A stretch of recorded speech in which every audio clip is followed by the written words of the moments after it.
gun sales exploding because they want a gun. One of my favorites, a fantastic teacher, a law enforcement officer, Lisa Fabus. Hi, Lisa. How are you? I'm good. How are you, Marty? With Moms Got Guns. You tell me, why are so many folks buying guns now? Why? So I think there's several key reasons why I think people are starting to prioritize their personal safety more. I think people are starting to become a lot more aware of what's going on in our society. We're seeing a lot more first time gun owners, which among them are women, Yes. which is fantastic. I think people are starting to realize that they need to take protecting themselves into their own hands, and they have the ability to do so. On the other end, I think anytime there's a legislative uncertainty going on with potential guns, it kind of drives people to go out and purchase them. And I think that's what we're seeing nowadays is people are starting to get scared and also more aware of what's going on. Lisa Fabus, a Mom's Got Guns. What's the checklist someone should have in their mind before they decide to buy a gun? What should push them to do that? So, one is just understanding what the purpose for you buying a gun is. It shouldn't be an impulsive purchase, it needs to be more of a thought out process. Is owning a firearm right for you? The goal is to be responsible once you do. First, seeing if you're even eligible to purchase a firearm. There's processes that you go through. Are you going to be using it for home protection? Are you going to be carrying it in public? And if you are, then you need to get your carrying permit, which you would go to the sheriff's office in the county that you reside in. Every state has its own laws, so you need to get familiar with what your state laws are. And then you want to think about what steps you can take to be responsible. How are you going to safely store it at home? What training are you going to take? And we've talked before about there's so many training opportunities out there now. As you see firearm purchases increasing, you're also seeing the training opportunities increase. So I fully believe in being able to take a safety firearm course and some sort of training before you buy a firearm. There's many public places that you can go to rent a firearm and see what's appropriate for you. And then beyond that, how are you going to continue to be responsible? You see a lot of times that people buy these firearms and then they sit there. Yep. And then they expect if something happens that they're going to be able to use it safely. And that's not the case. So it is an ongoing process that you need to prepare yourself for because it's just more than buying that firearm. Throughout the last year, I really tried to pay attention when talking with people who come to training um, about, what are the reasons that took you a little longer, or what are your concerns about not taking ongoing training? And I used to think that it was because of the expense.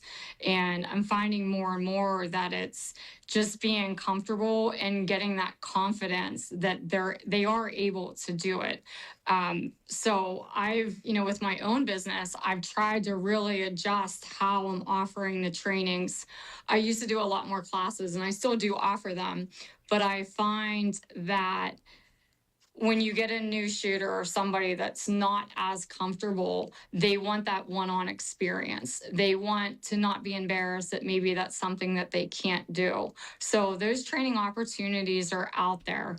We can't expect to be in a situation that is adrenaline driven and very stressful and be able to safely handle a firearm and then not train in a relaxed environment. Lisa, the last person that So came there's to you, Kevin Krause sent me this number yesterday.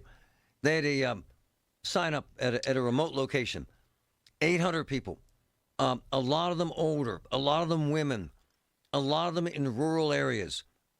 Why are they so afraid out in the country? What is that? Why would Well, someone in I their mean, 70s leave? Why would somebody 70 years old get a damn gun? Seriously. They're scared. We're starting, being a woman, and my parents are getting older and they have a firearm. And you turn on the TV and you see all these dangerous things happening throughout our So country. hold And on, I hold on. think we're starting. By the way, I love her. I love. I call her all the time. So how old are your parents?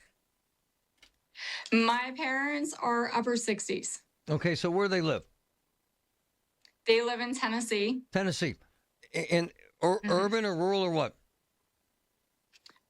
They're in a more like suburban area outside of the city a little bit. So and I asked, and she knows I ask everyone the same. So mom and dad are willing to shoot and kill someone who tries to break into their house. Do you think they can?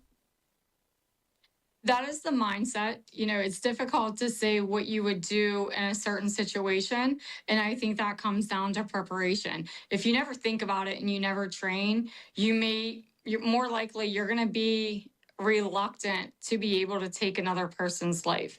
And it's a mindset that you have to prepare yourself to do so. I've never been in a shooting, but I would hope. By the way, she's in law enforcement, and most cops never get in a shooting, which is actually fascinating. Hey, have your parents been victims of a crime?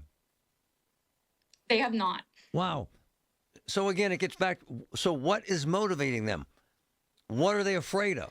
I love this. Just to be prepared. I mean, you see, all these things happening, and they're happening anywhere. Sure. There's no specific places that these violent crimes are happening. It's becoming, unfortunately, common. And we've seen it in movie theaters. We've seen it in churches. Oh, yeah. We've seen it in parks. So, crime discriminate on where it happens. And, I do want to bring up with, reasons people don't train as much as they should. Well, less One than 5%. is the expense Less than and the 5%. time. Hold on. Less than 5% of the people that actually buy a gun get training from someone like you. It's kind of embarrassing, isn't it? It's very negligent. Yep. We can't keep making the excuses that we can't get to the range and, practice. And, I want to bring up, there are now dry fire systems that you can use at home to practice manipulating your firearm and being safe. This past year, I got the opportunity to start working for a company called Laser Strike Systems. And I actually bought the system for my parents, and they love it for Christmas. So hold on. Without shooting the gun, they can practice at home. Can you hang on, Lisa?